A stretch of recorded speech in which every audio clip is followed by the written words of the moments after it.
Round of 16-এর প্রথম দিনেই মাঠে নামা মরক্কো টানা দ্বিতীয়বারের মতো ফিফা বিশ্বকাপের কোয়ার্টার ফাইনালটা চূড়ান্ত করল। তবে ওদের চিন্তাটা এই পরবর্তী ম্যাচকে নিয়েই। এতদিন দুর্দান্ত ছন্দে হাকিমি ও ব্রাহিম দিয়াসরা থাকলেও এবার বিদায় ঘণ্টাটা যেন বেজেই উঠল ওদের।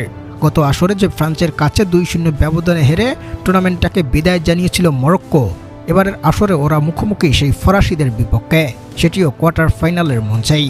যেখানে প্রশ্ন হচ্ছে ফ্রান্সের আক্রমণ ভাগে কিলিয়ান এমবাপ্পে কিংবা ওসমান দেমবেলেদের কতটা চাপে ফেলে রাখতে পারবে হাকিমিদের ডিফেন্স লাইন, বিপরীতে আবার কতটাই বা আক্রমণটা দেখাবে মরক্কো। বিস্তারিত থাকছে ভিডিওর বাকি অংশে। দর্শক, দিনের শুরুতেই মরক্কো বনাম স্বাগতিক কানাডার মধ্যকার লড়াইয়ে 3-0 ব্যবধানে ম্যাচটা জিতেছে হাকিমি ও ব্রাহিম দিয়াসরা। তবে ম্যাচটায় একাধিকবার দেখা গেছে সংঘর্ষ, স্বস্তিতে থাকতে পারেননি ম্যাচ রেফারিও। একে একে দুই দলের মোট 8 প্লেয়ারকে হলুদ কার্ড দেখিয়েছেন তিনি।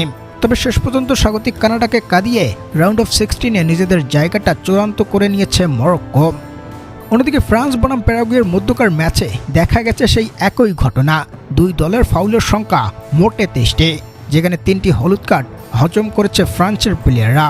তবে ম্যাচের 70তম মিনিটে ফরাসি তারকা কিলিয়ান এমবাপ্পের একমাত্র পেনাল্টি কিকের গোলে ম্যাচটা জিতিয়ে নিয়েছে ফ্রান্স এবং ওরা পৌঁছে গেছে রাউন্ড অফ 16-এর লড়াইয়ে, যেখানে সমীকরণ অনুযায়ী মুখোমুখি দেখাটা হয়ে যাবে ফ্রান্স ও মরক্কোর মধ্যে।